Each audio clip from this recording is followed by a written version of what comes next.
안녕하세요. 저는 유치원을 다니고 있는 아들을 혼자 키우고 있는 30대 여자입니다. 제 삶에 이혼은 없을 거라 확신한 만큼 결혼 생활 내내 남편을 믿고 의지했었는데요. 이런 저의 믿음과 확신이 무너지는 건 정말 한순간이더군요. 저는 남편의 외도 사실을 다름 아닌 돌이 갓 지났던 아들 덕분에 알게 되었는데요. 경악스러웠던 저의 이혼 이야기 한번 들어보실래요? 저와 남편은 결혼한 지 3년이 지나가던 부부였어요. 남편은 자세하게 밝힐 순 없으나 어쨌든 공무원이었고 전 평범한 회사원이었어요. 결혼 2년이 지나가던 시기에 임신 사실을 알게 되었고 무사히 출산을 해 눈에 넣어도 아프지 않은 아들을 품에 안게 되었어요. 문제는 육아휴직이었어요. 저희 회사에도 물론 육아휴직이란 제도가 있긴 했지만 아무래도 눈치가 보이는 상황이었고 그에 비해 남편은 육아휴직에 대해 너그러운 편이었죠. 그래서 휴직이 곤란한 저를 대신해 남편이 육아휴직을 쓰고 집에서 아들을 보살피기로 했고 전 그런 남편 덕에 회사에 눈치 보지 않고 몸만 회복하고 출근을 하게 되었던 것이었어요. 시댁에서는 이런 상황을 달갑게 여기진 않았는데 우리 가족을 보면 늘 기분 나쁜 말을 하곤 했죠. 남편이 사표를 낸 것도 아니고 그저 육아휴직을 냈을 뿐인데 꼭 저를 위해 회사를 아예 그만둬버린 것처럼 말이죠. 예로부터 남자는 나가서 일을 해야 어깨를 펴고 사는 법인데 무슨 여자가 돈을 벌겠다고 저 유난을 부리는지. 자고로 여자는 집에서 살림이나 해야지 밖으로 나돌면 안 되거늘. 에이 어머님, 요즘 집에서 그냥 쉬는 여자가 몇이나 된다고요. 요즘엔 다들 결혼하고 아기 낳아도 일 다니고 해요. 넌 내 아들 집에 들여앉히고 일 다니니까 내가 이런 말을 하는 거 아니니? 조선천지 어디에 남자가 애 본다고 집에서 있고 아녀자가 밖으로 나돌면서 돈을 번단 말이냐? 어머님, 아범이 아예 사표를 쓴 것도 아니고 육아휴직을 쓴 거라고요. 언제든 복직하고 싶으면 하면 된다고요. 그러니까 그렇게 나쁘게만 보지 마시고 이해 좀 해주세요. 어머님 저 볼 때마다 매번 그렇게 말하니까 저도 어머님 뵐 때마다 마음이 불편하다고요. 네 마음 편해지라고 나는 할 말도 하면 안 되니? 하여튼 이래서 안 되는 거다. 사회생활 좀 한다고 하늘 같은 시어머니한테 말대꾸나 해대고 말이야. 아무리 좋게 설명을 해도 끝은 매번 저 모양이니 더는 말을 섞고 싶지도 않아지더군요. 말이야 바른 말이라고 저라고 아직 엄마 손길이 필요한 아기를 두고 출근을 해야 하는 상황이 마냥 편한 상황은 아니잖아요. 물론 밖에서 사람을 만나는 저와는 달리 온종일 아기와 씨름하는 남편도 힘들겠지만 저 역시 몸도 편치 않은 상황에서 일하랴 집에 와서 살림하랴 보통 힘든 것이 아닌 상황이었죠. 하지만 남편이 절 위해 육아휴직까지 쓴 만큼 저 역시 그런 남편을 위해 최대한 힘든 티를 내지 않고 퇴근하고 나선 남편을 쉬게 하려 노력했는데 저딴 말이나 들으니 기분이 좋지만은 않은 상황이었죠. 거기에다 제 기분을 가장 상하게 했던 말은 다름 아닌 이 말이었어요. 여자는 밖으로 돌리면 사고치게 돼 있다고. 어디 가서 애 뭔 짓이나 하고 다니고 있는지 누가 알겠어? 남자, 외간 남자 말이다. 시모는 이미 제가 회사를 다니며 외도나 저지르고 다니는 여자 취급을 해댔고 저는 정말 제 몸에 카메라라도 달아서 제 치열한 하루를 보여주고 싶은 심정이었죠. 남편은 시댁에서 이런 말이 나올 때마다 이런 말을 하곤 했어요. 우리 부모님이 옛날 분들이라서 그래. 특히 엄마 사고방식이 조금 고지식해서 아마 그런 식으로 말씀하시는 걸 거야. 당신이 나가서 정말 그런 짓을 한다고 생각하는 게 아니라 그냥 말만 저렇게 하시는 것뿐이야. 멀쩡한 아들이 집에서 아기 보고 있다는 사실이 속상하셔서 하는 말이지 뭐. 그러니까 당신 너무 속상해하지 마. 마음에 담아두지도 말고 말이야. 제 마음을 달래주려고 하는 말인 걸 알면서도 계속해서 반복되는 말과 상황 앞에서 남편의 위로 섞인 변명을 들리지 않았고 저는 점점 마음이 상해갔어요. 그러던 어느 날 아들이 열감기에 걸려 고열이 나게 되었고 이 소식을 전해 들은 시모가 저에게 전화를 걸어 모든 것을 제 탓으로 돌리며 화를 내기 시작하더군요. 이래서 애는 엄마가 키워야 한다는 거야. 애 엄마라는 게 애는 뒷전이고 밖으로 나다닌다고 바쁘니 애가 감기나 걸리지. 가뜩이나 아픈 아들을 두고 출근하는 것이 마음도 편치 않고 아들과 남편에 대한 미안한 마음 때문에 눈물을 쏟아내고 싶은 심정인데 퇴근하고 집에 돌아오자마자 저딴 소리나 듣고 있으니 그야말로 폭발을 해버리고 말았어요. 어머님은 제 아들이 눈이 간지러워서 눈만 깜빡거려도 제 탓을 하실 건가요?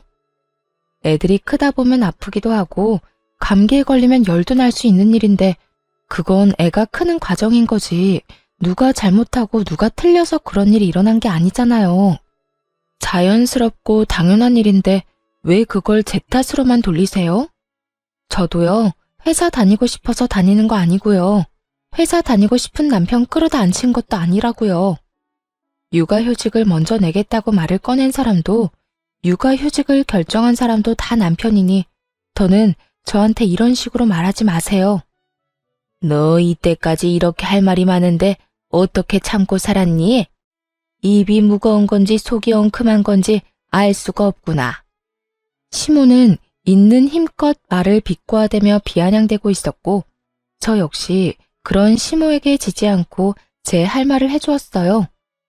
언젠간 그만하겠지 싶어 이때껏 참았는데 계속 참았다간 아들이 다 커서 장가 갈 때까지도 잘 되면 남편 덕분 뭐 하나라도 잘못되면 제 탓이라고 할 것 같아서 더는 참을 수가 없었네요. 넌 무슨 말을 그렇게 하니? 내가 또 언제 그렇게까지 네 탓만 했다고. 남들이 들으면 크게 오해하겠어. 난 전부 너를 걱정하는 마음의 한 말이었단다. 시모는 제가 한마디도 지지 않고 맞서자 그제야 한 발 물러서며 본인이 언제 그랬냐고 발뺌을 했고 전 그런 시모에게 조금 더 단호하게 경고 아닌 경고를 날려주었습니다. 어머님은 그런 의도가 아니었다고 한들 모든 걸 제 탓이라고 생각하고 절 미워한다고만 생각이 들었어요. 앞으로는 제가 이런 오해를 하지 않도록 어머님께서 조금 더 조심히 해주세요. 저 역시 그렇게 생각하지 않도록 노력할 테니까요. 그러면 들어가세요.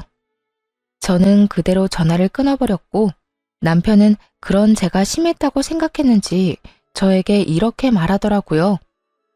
꼭 그렇게까지 말했어야 했어. 엄마도 애가 아프니까 속상해서 하는 말이잖아. 이때까지 잘 참다가 갑자기 왜 그래? 내가 참기만 하면 어머님이 그만했을 것 같아? 아마 모르긴 몰라도 날 한평생 못 살게 굴었을 거라고. 난 절대 그렇게는 못 살아. 내가 무슨 죄를 지었다고 이런 말을 듣고 살아야 해? 당신이 나서서 막아줄 거 아니면 앞으로 아무 말도 하지 말고 지켜나 봐. 제가 이런 식으로 단호하게 말하자 남편도 가만히 있어주더라고요. 남편은 알았던 거죠. 제가 한 번 아니라고 생각하고 화가 나면 말릴 수 없다는 걸 말이죠. 남편은 더는 이 일을 입에 올리는 일은 없었고 시모 역시 여전히 저를 싫어하는 티가 나긴 했지만 모든 것을 제 탓으로 돌리는 태도는 점차 줄어들더군요. 그렇게 1년이라는 시간이 지났고 무사히 아들의 돌잔치를 마치고 난 얼마 뒤였어요. 남편은 슬슬 복직하고자 하고 있었고 아들을 잃은 시기에 어린이집을 보내야 한다는 사실을 친정엄마가 알게 된 모양이에요. 아이가 조금 더 클 때까진 봐주신다고 먼저 말해주셔서 한숨 돌린 상황이었죠. 남편의 복직이 결정되고 복직의 날이 다가오던 어느 날, 남편의 생일 역시 맞물리게 되어 같은 사무실 동료들을 집으로 초대하게 되었어요. 남편이 육아휴직을 내는 동안 여러모로 고생 많으셨다는 의미로 미안함과 감사한 마음을 표현하기 위해 겸사겸사 마련한 자리였어요. 약속 시간이 되자 남편의 동료들이 집으로 찾아왔고 준비된 음식들을 먹고 있으니 낮잠에서 깬 아들이 나오더라고요. 당시 낯을 가리기 시작했던 터라 낯선 사람들의 모습에 울음을 터뜨리거나 곧장 전화 남편에게 다가가 안길 거라고 예상했던 제 생각과는 달리 제 아들은 한 여자 직원의 품으로 달려가 안기더니 이렇게 말하더라고요. 엄마! 어눌하지만 정확한 말 엄마였어요. 엄마, 아빠, 할미 정도는 할 줄 알았고 낯을 가린다는 것 자체가 익숙한 사람은 알아본다는 거잖아요. 분명 낯가림이 극에 달했던 시기였는데 낯선 여자에게 안겨버리는 아들을 보고 있으니 참 의아하더라고요. 어머, 지혜씨가 애들한테 인기가 많나 보네. 어떻게 이 많은 사람 중에 단번에 지혜씨한테 가서 안기나? 그러게, 엄마라고 하는 말 들었지? 아기 목소리 너무 귀엽다. 지혜씨, 기분이 어때? 처녀가 한순간에 아기 엄마가 되었네. 오늘은 제가 하루 동안 엄마가 되는 건가요? 그나저나 아기가 너무 귀엽네요. 한 품에 쏙 들어오는 게 기분이 너무 이상해요. 저마다 아들의 행동을 보며 귀엽다며 까르르거리며 대화를 나누고 있었고 아들을 안고 있는 여자 직원 역시 너스레를 떨며 아들을 더 꽉 안더라고요. 거기까진 그러려니 하며 아들이 그 여자 직원이 마음에 들었나 보다 애써 넘길 수 있었어요. 하지만 정말 의아한 일은 그 뒤에 일어나고 있었죠. 아들은 그 여자 직원의 무릎에 앉아 끊임없이 그 여자 직원에게 엄마라고 하고 있었고 그 여자 직원은 당황하는 기색 하나 없이 아들을 자신의 앞에 앉히고선 익숙하다는 듯 아들을 돌보고 있더라고요. 아들이 가장 좋아하는 발바닥 주물러주기부터 해서 울다가도 바나나만 주면 뚝 그치는 아이한테 바나나까지 먹이고 있었어요. 가족이 아니라면 알지 못하는 아들의 특성을 세세하게 잘 알고 있는 여자 직원을 보며 다른 사람은 몰라도 저는 알 수 있었죠. 이 여자 분명 내 남편과 무언가가 있다는 것을 말이죠. 거기에다 그런 제 예상을 뒷받침해주듯 남편은 지나치게 제 눈치를 살피기 시작하더군요. 전 그런 남편을 보며 더욱 제 가설을 확신하게 되었고 표정 관리에 힘쓰며 무사히 식사 자리를 마무리하게 되었습니다. 손님들을 다 보내고 난 후 여전히 제 눈치를 지나치게 살피는 남편을 최대한 아무렇지도 않게 대하고 있었어요. 제 마음엔 99% 정도 그 여자가 그저 직장 동료가 아닐 거란 걸 확신하고 있었지만 혹시나 제가 큰 오해를 하고 있다면 그거 역시 그거대로 많이 곤란한 상황이 될 수 있을 테니까요. 전 표정 관리를 하며 오늘 하루 무사히 잘 넘겨 다행이라는 말을 하며 은근슬쩍 그 여직원 이야기를 꺼냈어요. 그 여자 직원 우리 아들 엄청 잘 봐주더라. 아들도 좋아하고 말이야. 덕분에 편하게 밥도 먹고 수다도 떨었네. 출근하면 고맙다고 해줘. 들어보니까 조카들이 어리다고 하더라고. 그래서 애들도 잘 보고 애들도 잘 따르고 하는가 보더라. 어찌되었든 당신이 오늘 편했다니 다행이다. 나 때문에 당신이 너무 고생하는 거 아닌가 생각했거든. 들어가서 좀 쉬어. 뒷정리는 내가 할게. 아니야, 같이 해. 혼자 언제 다 하려고 그래. 아니야. 내가 다 할 수 있어.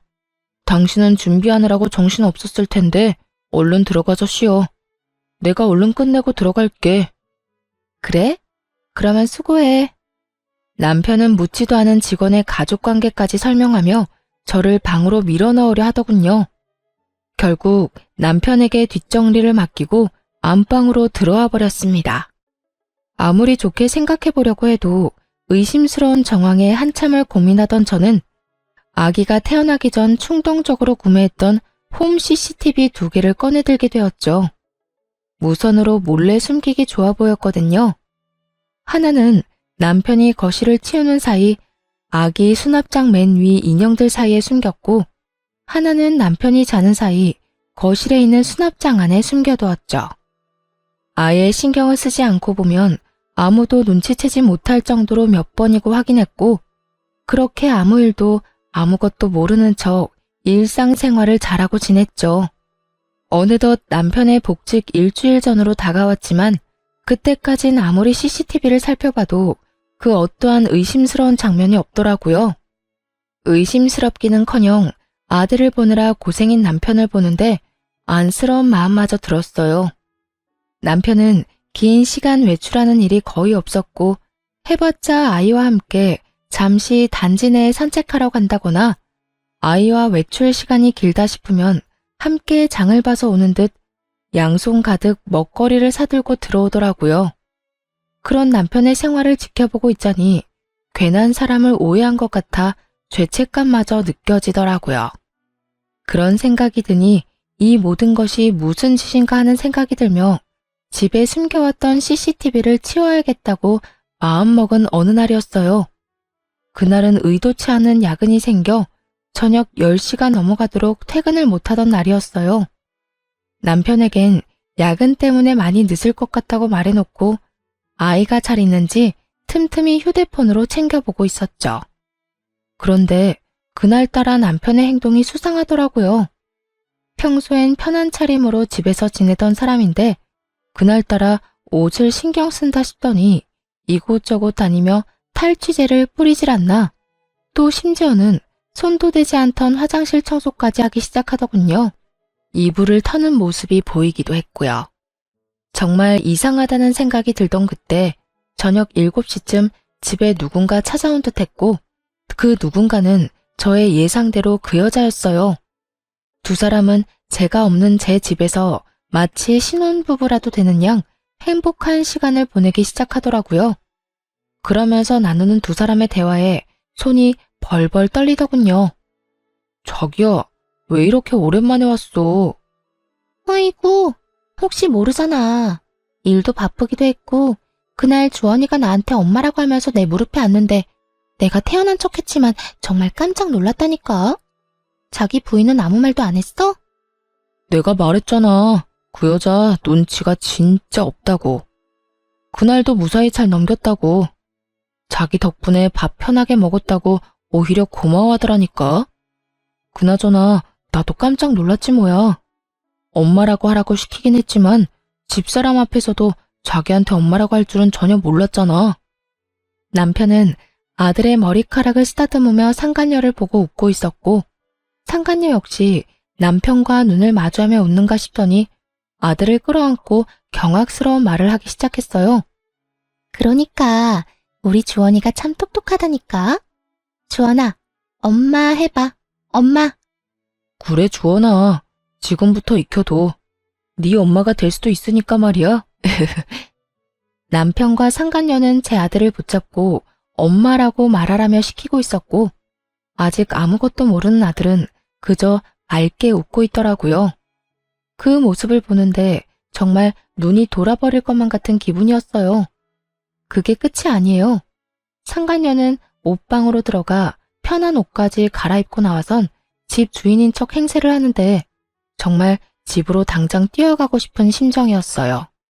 그 모든 장면을 보는데 왜 제 아들이 상간녀에게 엄마라고 부르며 살갑게 굴었는지 알 것만 같더라고요. 기특하고 똑똑하다며 아들에게 관심을 주는 것도 잠시. 둘만의 시간을 보내기 시작하자 아들은 방에서 혼자 놀고 있으라며 뒷전이 되어버렸고 두 사람은 그저 세상에 둘만 남은 사람처럼 시간을 보내더군요. 그런데 자기야, 자기 정말 이혼할 거야? 너? 자기가 원하면 이혼이든 뭐든 다 할 수 있지. 자기는 내가 이혼하고 자기랑 살았으면 좋겠어? 나야 그러면 좋지. 이혼을 하더라도 최대한 조용하게 잡음 없이 해야 해.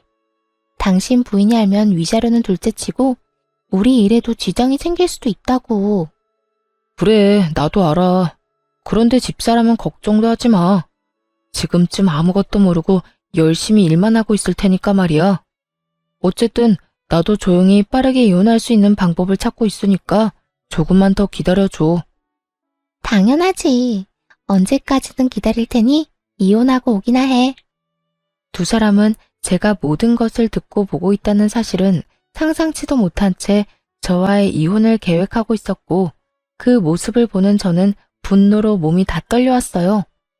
그렇게 전 모든 상황들을 보며 이혼을 결심하게 되었고 아들을 뺏기지 않고 보호하고자 계획을 세우게 되었죠. 들어보니 남편은 아들을 본인이 키우고 싶어 하는 것 같았고, 상간녀는 그런 남편의 말에 동의하는 척은 하지만 진심은 그게 아닌 듯 했습니다. 남편이 잠시 화장실을 가거나 하면 다가오는 아들을 밀어내기 바빴으니까요. 모든 증거를 확보한 저는 회사를 며칠 쉬기로 하고 변호사를 만나며 이혼을 준비하기 시작했어요. 남편의 외도로 비롯된 이혼이기도 하고 상간녀의 행동, 남편이 아들이 있는 장소에서 외도를 저지른 점, 거기에다 두 사람의 시간을 보내느라 우는 아들을 그냥 방치한 점 등 여러 가지 증거로 볼 때 양육권은 제가 가지고 올 확률이 거의 확실하다고 했지만 더 확실하게 양육권을 가져올 증거가 필요했어요. 그래서 남편을 시댁으로 불렀고 시댁에서 확실하게 제 양육권을 확보하기로 했죠. 아들을 친정에 맡기고 온 남편이 시댁으로 들어왔고 전 남편 놈이 들어오자마자 남편의 싸대기를 시원하게 날려버렸죠. 순식간에 일어난 일에 남편과 시모는 멍하니 보고만 있었고 시모는 목덜미를 잡고 개거품을 물고 있더라고요. 너 이게 무슨 짓이야? 감히 내 앞에서 누구 얼굴에 손을 대는 게야? 네가 정녕 미친 거야? 어머님, 미친 사람은 내가 아니라 이 사람이에요. 제 말에 남편은 억울하다는 듯 저를 보며 득달같이 따지고 들기 시작했어요. 내가 뭘 잘못했는데 다짜고짜 이러는 거야? 내가 갑자기 왜 이러는지 조금도 짐작이 안 가니? 그만큼 당당한 거야? 아니면 워낙 잘못한 게 많아서 뭘 말해야 할지도 모르겠는 거야? 말을 해. 당신이 아무 설명도 없이 이러는데 내가 어떻게 알아? 정확히 설명을 해보란 말이야. 아, 그래? 그러면 이거 좀 볼래? 여전히 아무것도 모르겠다는 표정으로 피해자인 척하는 남편을 향해 미리 영상분을 캡처해 뽑은 사진을 남편의 얼굴에 냅다 던져버렸어요. 땅바닥에 떨어진 사진을 봤는지 남편 얼굴이 점점 사색이 되어 가더라고요. 당신 아주 대범하더라. 감히 우리 집에서 이딴 짓을 해? 그것도 내 배 아파서 난 내 자식 앞에서? 네가 이러고도 인간이야? 이게 아빠라는 인간이 할 짓이냐고. 차라리 애를 맡기고 밖에서나 만나서 놀아야지. 이게 도대체 뭐 하는 짓이야? 여보, 그게 아니라 내 말 좀 들어봐. 그게 아니긴 개뿔. 이미 다 듣고 이미 다 봤어. 너 나랑 이혼한다며? 최대한 조용하고 잡음 없게 이혼을 해? 누구 맘대로. 내가 너랑 이 여자 가만둘 것 같아? 저는 고함을 질러버렸고 시모는 빠르게 다가와 바닥에 떨어진 사진을 주워 들더라고요. 사진을 쥔 시모의 손이 덜덜 떨리고 있었는데 그런 손과는 달리 표정은 애써 평온한 척 연기를 하기 시작했어요. 그 상황에서도 어떻게 해서든 남편에게 불리한 상황을 만들기 싫어 악착같이 괜찮은 척, 아무렇지 않은 척, 태연한 척 연기를 하는 것이었죠. 그렇게 한참 마음을 가다듬던 시모는 태연한 목소리로 말했어요. 그래서 어쩔 거니? 애도 있는데 이까진 일로 이혼이라도 할 거니? 남자들 사회생활 하다 보면 이런 실수 한두 번은 다들 하고 살아. 남편이 바람 좀 피웠다고 이혼하면 이 세상에 나만 아는 부부가 있을 거라 생각해? 어머님 같으면 다른 여자랑 바람나서 언제 이혼할까 날짜 세고 있는 남자랑 살 수 있어요? 나 때는 다 그러고 살았다. 두 집 살림쯤은 기본으로 참고 살았어. 그건 그때고 지금은 아니잖아요. 어머님은 이해하고 살 수 있을지 몰라도 저는 제정신이 올바르게 박혀 있어서 절대 그렇게는 못 살겠네요. 당장 이혼할 겁니다. 시모는 단호한 제 태도에 콧방귀를 끼며 제 예상에서 한치도 벗어나지 않는 말을 하기 시작하더군요. 그래? 네 뜻이 정 그렇다면 이혼하거라. 너랑 이혼한다고 한들 우리 아들이 혼자 살 것도 아니고 말이야 바른 말이라고 그냥 평범한 회사원인 너보단 같은 공무원 며느리가 나도 좋겠네. 이혼은 해도 되는데 단 내 손주는 네가 못 데리고 간다. 그건 네가 무슨 말을 하고 네가 어떤 수를 써도 절대 안 되는 일이니 그렇게 알아. 이미 예상했던 대로 흘러가서 그런가 저딴 말을 들어도 놀랍지도 않더라고요. 전 그런 시모의 말에 눈 하나 깜빡하지 않고 준비한 말을 꺼냈어요. 그러죠 뭐. 여자 혼자 아들 키우는 게 어디 보통 일이겠어요? 그렇게 원하신다면 제 아들 데리고 가서 잘 키워보세요. 그런데 어머님, 새며느리 될 이 여자도 과연 어머님이랑 같은 생각일까요? 나이도 어려 직업도 공무원이라 앞날이 창창한데 이혼남인 것도 모자라 애까지 있다고 하면 글쎄요. 지금은 사랑에 눈이 멀어서 앞뒤 재지 않고 이딴 짓까지 한다고 쳐도 막상 정말 이혼까지 하고 애까지 키워야 한다고 하면 그 여자가 순순히 받아들일지는 잘 모르겠네요. 뭐야? 지금 네 말은 그 여자가 내 손주를 안 키워주기라도 할 거란 말이야? 그렇잖아요. 어머님 같으면 직업도 공무원에 나이도 어린데 이혼남도 모자라 애까지 키워야 한다고 하면 그런 결혼할 것 같아요. 제가 본 게 좀 있어서 그러는데 그 여자 절대 제 아들 제대로 안 키울 거예요. 우리 집에 나 몰래 왔을 때도 남편이 화장실 가니 애는 나 몰라라 하던데요 뭘. 이렇게 바득바득 우겨서 데려간 아들 다른 데는 맡기지는 못할 거고 그렇다고 해서 어머님이 이제 걷기 시작한 애를 도맡아 키울 수는 없을 텐데 그래도 손주가 아까워서 저에게 못 주겠다고 하면 하는 수 없죠. 제가 포기할게요. 시모는 제 말을 가만히 듣고 있더니 일리가 있다 싶었는지 순식간에 말을 뒤집더군요. 아, 아니다. 모름지기 애는 엄마가 키워야 하는 게야. 나야 물론 내 새끼 곁에 두고 보면 좋겠지만 어디 내 생각만 할 수 있니?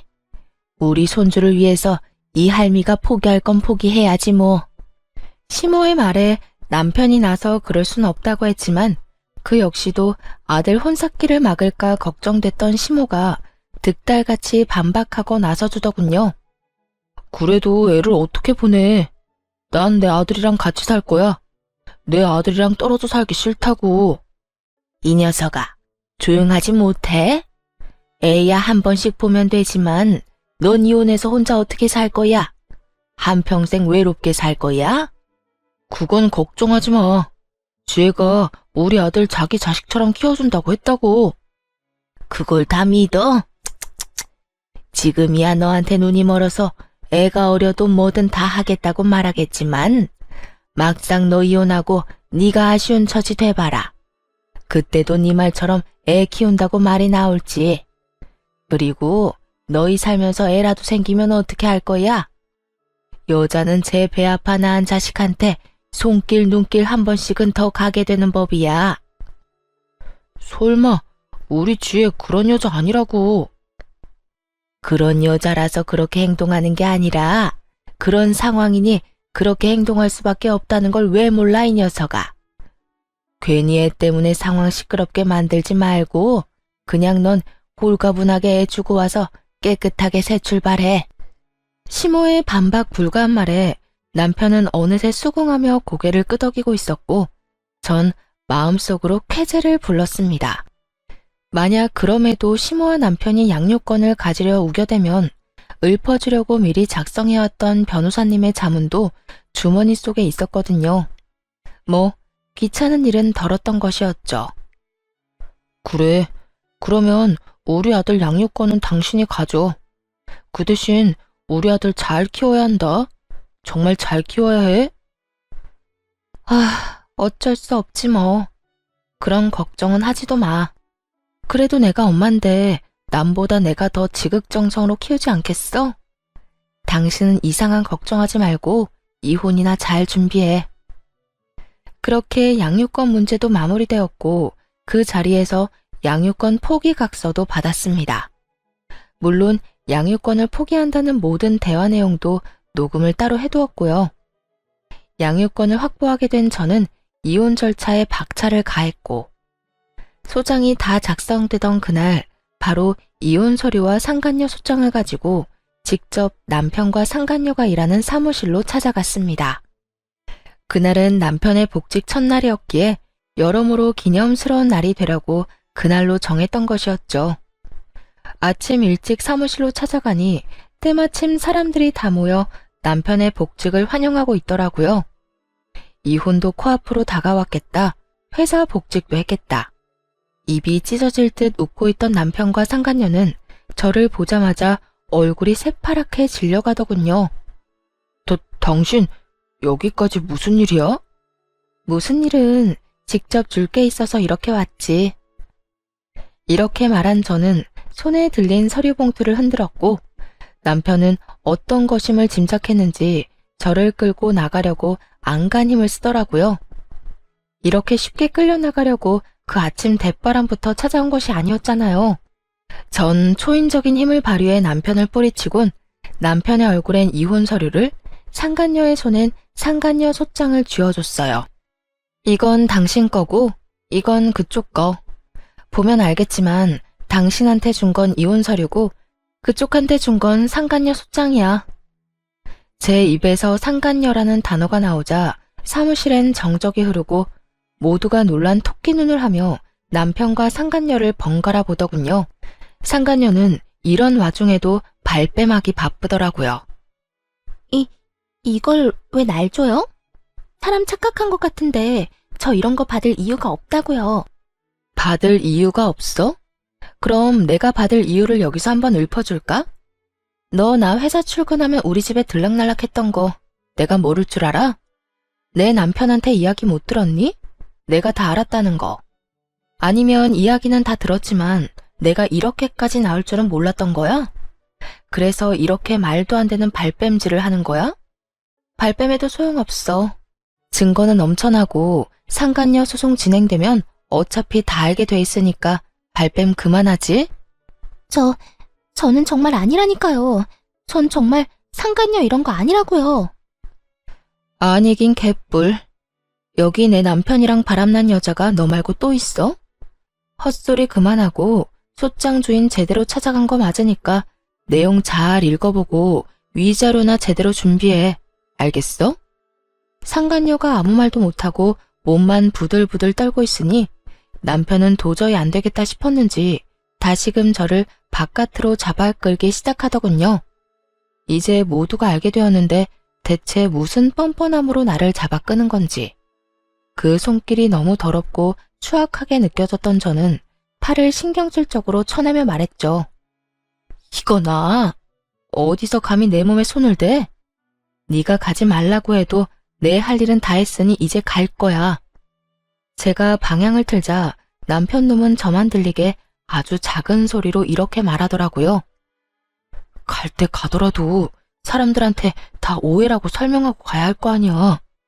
이대로 가면 나랑 지혜는 어떻게 해? 당신 때문에 일 그만두게 되면 당신이 책임질 거야? 어쩌면 인간이 이렇게나 뻔뻔할 수가 있는지 그 순간 멍하더라고요. 어쩌다가 인간이 이렇게까지 변했나 싶기도 하고요. 어이없다는 듯 남편을 쳐다보다 큰 소리로 고함을 치고 사무실을 나와버렸습니다. 야, 뭐? 오해? 너랑 저 여자 바람 피운 증거가 차고도 넘치는데 오해는 무슨 오해야. 그리고 너희가 불륜 저질러서 일 못하게 된 걸 왜 나한테 책임을 지래? 정신 차려. 내 인생 망친 너희들이 나한테 어떻게 해줘야 하지. 너희한테 내가 해줄 건 복수 말곤 없다 이거야. 할 일을 무사히 마친 저는 집으로 돌아와 버렸고 그 후 본격적인 이혼이 진행되었어요. 저는 두 사람 모두에게 위자료를 받게 되었고 양육권 재산 분할까지 제가 원하는 대로 이혼을 마쳤죠. 전 남편과 상간녀는 불륜 사이가 기정사실화되었고 당연히 내부 징계를 통해 힘들게 공부해서 된 공무원이란 직업을 그만두게 되었죠. 그렇게 직업만큼은 지키고 싶어 하더니 제 계획대로 다 이루어져서 얼마나 기뻤는지 모릅니다. 재판을 통해 이혼이 확정되는 날 전 남편과 상간녀가 백수신세가 되었단 걸 알았는지 시모에게 전화가 와 온갖 악담을 퍼부어대더군요. 네가 그러고도 사람이야? 그냥 조용히 이혼이나 하면 되지. 거길 왜 찾아가서 우리 귀한 애들 백수로 만들고 난리야? 너 어떻게 책임질 거야? 우리 아들이 몇 년을 공부해서 어떻게 된 공무원인데? 네가 다 책임져. 네가 다 책임지라고. 내 진짜 개념 없는 아줌마인 건 알고 있었지만 이 정도인 줄은 몰랐네. 잘못을 했으니 그 모양 그 꼴이 된 걸 왜 나한테 책임지래요? 공무원이나 되는 양반이 불륜 저지르고 조강지쳐 버릴 생각이나 하니까 그 모양 그 꼴이 된 거라고요. 너 지금 말 다 했니? 개념이 없어? 개념은 네가 없겠지. 양육권도 넘겨줬으며 고맙다 하고 조용히 이혼해주면 다 좋았을 일을 이렇게까지 일을 키워서 내 아들 앞길까지 망쳤어야 했어? 시모는 본인이 한 말이 기억도 나지 않는 것인지 양육권을 저에게 인심 써서 넘겨줬다는 듯 말하더군요.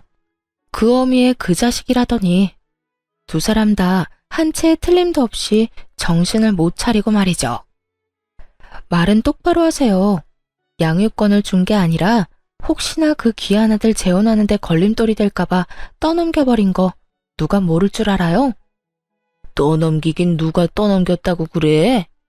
내가 그때도 말했다시피 애는 엄마가 키우는 게 맞으니까 마음이 아파도 보낸 거였다. 어디 그 말만 했나요? 애는 홀가분하게 엄마 줘버리고 깨끗하게 새 출발하고도 했잖아요. 그 말이 네 발목 잡기 전에 보내라는 말이랑 뭐가 다른가요? 이거 봐라. 네가 이렇게 말꼬리를 물고 늘어지니 내 아들이 바람이 난 게지. 남자가 나가서 바람 피우는 데는 다 여자 때문이지 무슨 이유가 있겠니? 그러니까 너도 내 아들 욕하고 다니지 말고 네 반성이나 하면서 살아. 내가 진짜 이렇게까지 안 하려고 했는데 하는 꼴 보니 더는 못 참겠네. 이보세요 아줌마. 아줌마가 그따위로 아들을 키우니까 그 모양 그 꼴이 된 거라고요. 그리고 내 입으로 내가 무슨 말을 하고 다니든 아줌마가 무슨 상관이에요? 나한테 신경 끄고 아들하고 새로운 며느리한테나 신경 쓰고 살라고요. 그리고 그렇게 금쪽 같은 아들한테 말 좀 전해줄래요? 백수가 되었든 말든 재혼을 하든 말든 난 관심 없는데 양육비나 똑바로 잘 보내라고. 그러면 끊을게요. 그 후 얼마 지나지 않아 전 남편과 상간녀의 재혼 소식이 들려오고 저에게 위자료를 주느라 꽤 큰 돈이 나간 두 사람은 시댁에 합가를 해서 신혼 살림을 시작했다는 이야기를 들을 수 있었어요. 그렇게 2년이란 시간이 지났고 전 그 악몽 같던 날들을 잊으려 노력하며 잘 지내고 있었죠.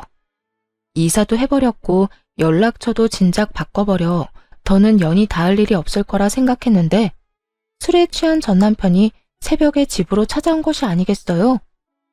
여긴 어떻게 알고 찾아온 거야? 아, 술 냄새. 술 먹었니? 나 술 좀 먹었어. 여긴 여기저기 묻고 물어 알아냈지. 술 먹다 보니까 우리 아들이 너무 보고 싶어서 말이야. 우리 아들 잘 지내지? 술에 취한 전 남편은 아들 타령을 하며 집으로 들어오려고 했고 얼른 그런 전 남편을 밀쳐내버렸어요. 양육비는 고작 6개월 주고 잠수를 타버린 놈이 어디서 감히 아들을 입에 올리는 것인지 아직도 정신 못 차렸구나 싶더라고요. 집으로 들어오려다 제지를 당한 전 남편은 현관문에 기대더니 갑자기 하소연을 하기 시작하더군요. 나 와이프랑 하루가 멀다고 싸운다. 요즘 같아선 이렇게 싸우려고 그 꼴을 다 보고 재혼을 했나 싶다니까.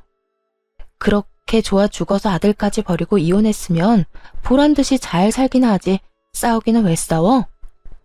그러게나 말이다. 내가 두 여자 사이에서 피말라 죽을 것만 같아.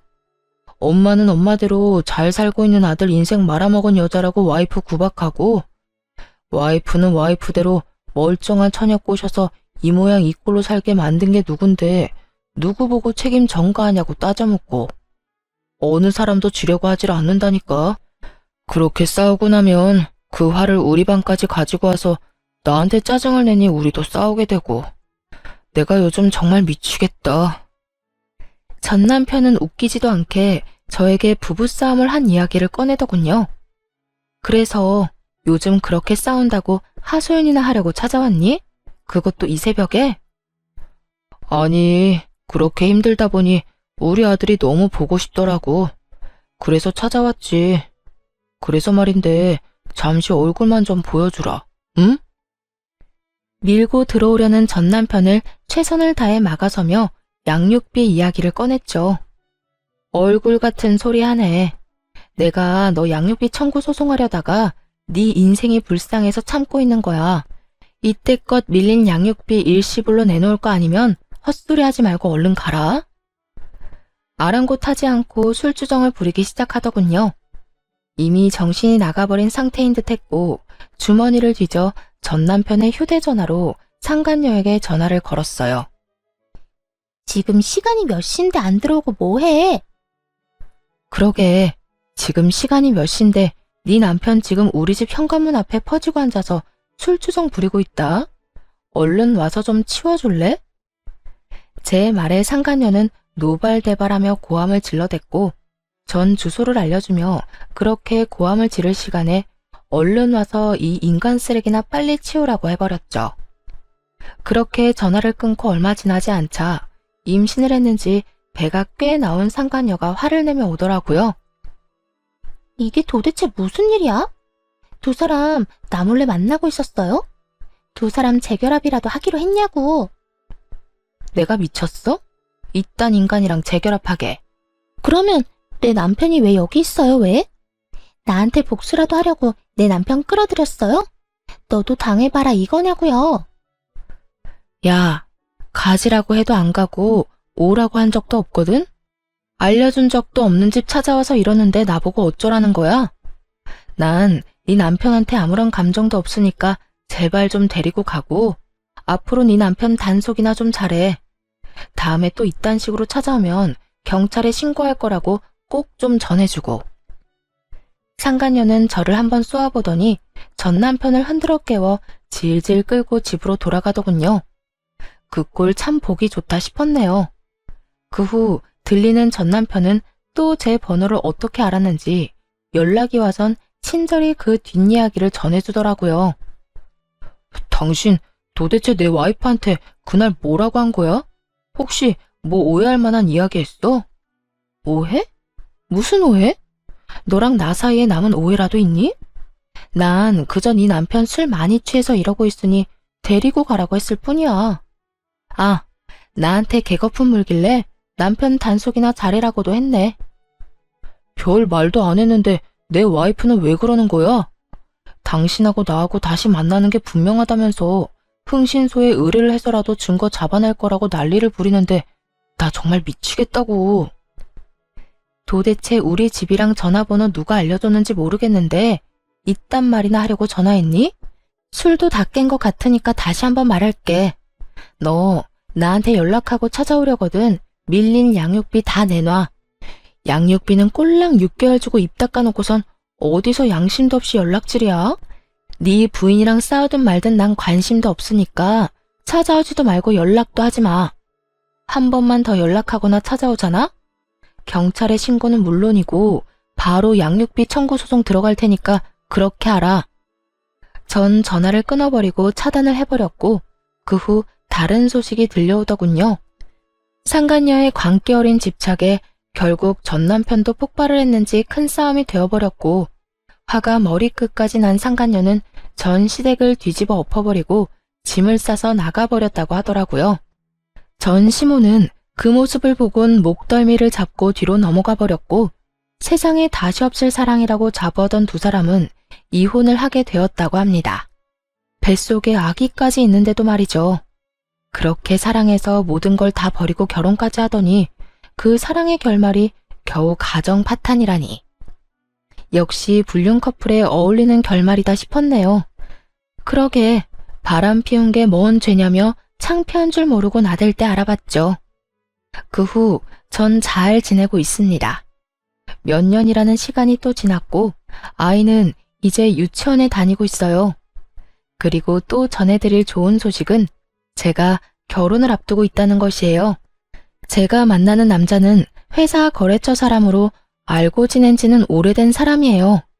이혼을 하고 3년 뒤쯤엔가 우연찮은 계기로 밥을 함께 먹게 되었고 이런저런 이야기를 나누다 가까워졌죠. 처음엔 그저 친구처럼 지냈는데 어느 날 갑자기 예비 남편이 고백을 해오더라고요. 저 사실은 오래전부터 관심이 있었어요. 그게 이혼하고 난 뒤부터 말이에요. 상황이 상황인지라 천천히 다가가려고 했는데 마음이 자꾸 급해져서 안 되겠어요. 우리 지금처럼 친구같이 만나는 거 말고 좀 더 가까운 사이로 지내면 안 될까요?